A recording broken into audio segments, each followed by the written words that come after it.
Today I'm going to show you how to make very simple earrings.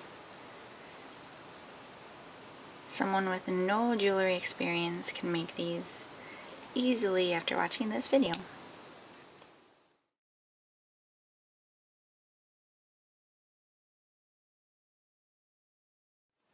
For this tutorial you're going to need two different kinds of beads. They usually come on strands like these.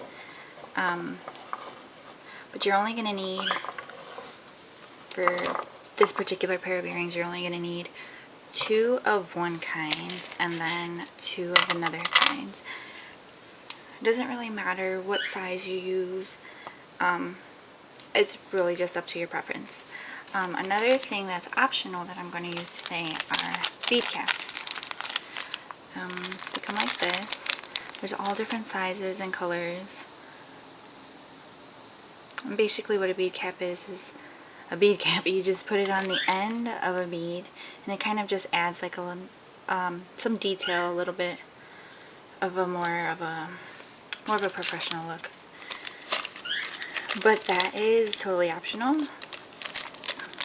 You can find these at any craft store or online. You're going to need some earring hooks. There's all different kinds. These are called fish hooks. And then you're going to need head pins. Now there are two different kind of pins. There are eye pins and head pins, but for earrings you need to make sure you get the head pins.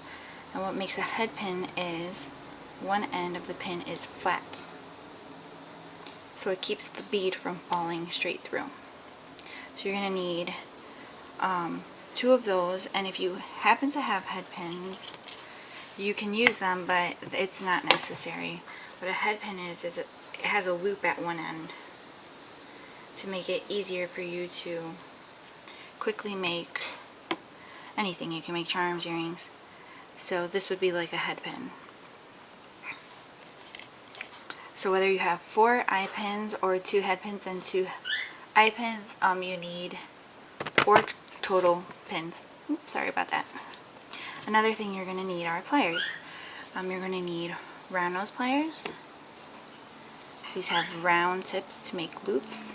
You're going to need flat nose pliers. This one's flat, it's for grabbing things. And then you're also going to need side cutters. And these just cut the wire. Another thing that you should think about when you're purchasing your findings, that's what all these metal pieces are. They're called the findings of jewelry making. So anything like clasps, crimps, bead caps, pretty much like all the metal or the hardware of your jewelry. That's what findings are. When making jewelry, you kind of want to keep all the findings to one color. This is going to make it look a little bit more put together and professional. You can, if you're going for like a mixed metal look, then you can use different colored metals. But for these earrings, I'm going to use all gold.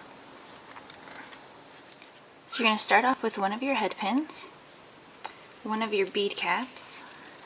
So you're going to slide that right on, like that. Then you're going to take your bead and slide it on, so it'll look like this on the bottom. And then grab another bead cap and place it right on top like this. Now you're going to start off with the bead that you want hanging at the bottom of your earrings. Next, you're going to trim the wire, and you want to leave just enough wire to make a loop. I kind of just estimate it. You can see I leave about that much. If you're unsure, leave a little more than what you think it'll be, because you can always trim it if it's too long. Next, you're going to grab the very end of the eye pin with your pliers.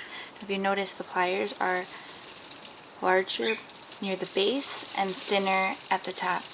Depending where you place the pliers is going to determine how big your loop is going to be.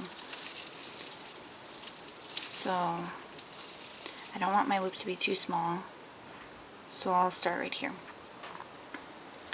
Next, what you're going to do is you're going to start rotating the pliers so that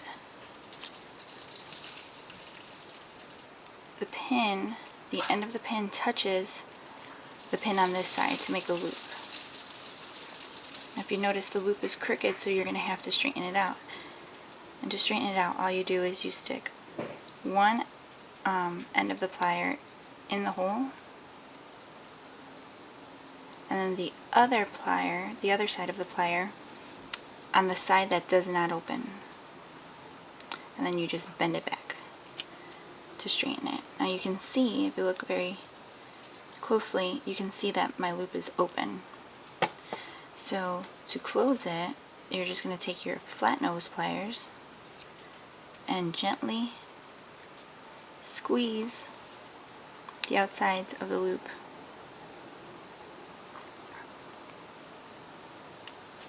And it moves around a little bit, but if you hold the bottom of the pin, you can kind of keep it in place. So that's it. Now you're going to do the same thing with the other bead for the other earring. So you'll have two. Next, you're going to take the second bead that you're going to use, and this is a pearl, and you're going to put the head pin through. Now pearls tend to have really small holes, so you're going to need to find really thin head pins. So I've got some thin ones here.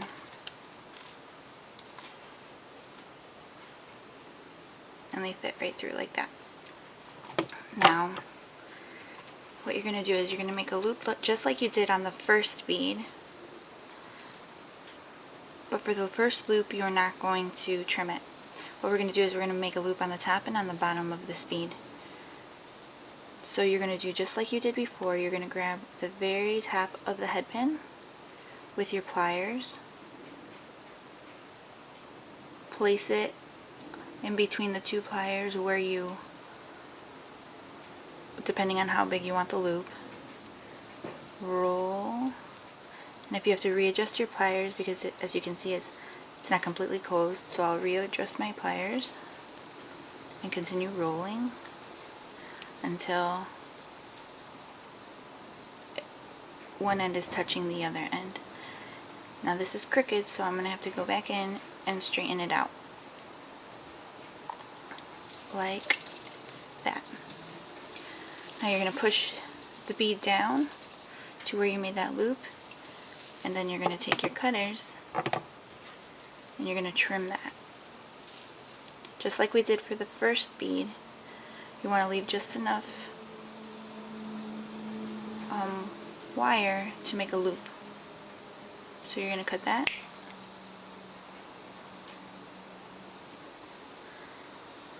And then you're going to make a loop on this end. Now when you're holding a connector piece, because that's what we're making, you want to hold it so that you can see through the loop on the bottom.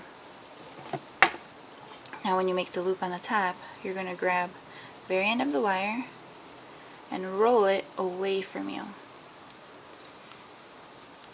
Straighten the loop out, and then you'll notice that the loops go in different directions. So what this is going to do is it's going to help the beads lay nicely. So you want the bottom loop, you want to be able to see through the bottom loop and not be able to see through the top. So that when you turn it, you can see through the top loop but not through the bottom. Hopefully that makes sense. Next, what you're going to do is you're going to connect the bottom piece to the top piece. So if you notice, the bottom piece of our earring does not have a loop on the bottom. The connector piece has a loop on the top and the bottom. So you're going to take your flat nose pliers and you're going to open one of these loops that we made. Now to open it, you're going to hold the bottom so that you can't see through the hole, And then with your pliers, you're going to grab the side that opens. And by the side that opens, I mean the other side goes straight down through the bead. This side doesn't. This side is the side that opens. See, like that. So what you do is you grab the side and you pull it up. You don't have to pull it a lot, just enough so that you can slide the loop from the bottom bead through so that it can hang through there. Once you have that loop on there, you're going to close it, and you're going to close it same way you opened it. You're going to grab the side that opens and you're just going to push it back down. Our earring is almost done. Now what you're going to do is you're going to grab an eye hook. I'm sorry, not an eye hook, an earring fish wire. This is called a fish wire hook for earrings. Now these tend to be pretty fragile, so whenever you can open the loop on the bead, I would recommend opening this loop rather than the loop on the ear hook. On the fish wire. Okay, so you're going to do the same thing. You're going to grab the side that opens and then pull up gently. Attach the hook from the ear wire to the loop on the bead. Close that back up. You got your earring. Now you're going to do the same exact thing to the other side, and then you'll have both of your earrings. Here are my finished pieces. They look really pretty. Now if you wanted to make really long earrings, you can make multiple connector pieces and just connect them all together. The only thing you want to remember is that your last bead should have an eye pin so that it's flat on the bottom. You don't really want a loop on the bottom. It doesn't look finished or very professional. You can also get head pins that have little things on the bottom, like these have balls. Sometimes they have, like, you can find some with a little heart shape on the bottom or a star. Those will look nice on the bottom. Or you can just use the regular flat head pins. You could also make small earrings and just do, instead of making connector pieces, just make the one bead with the head pin and just connect it right onto the ear wire for a small dainty earring.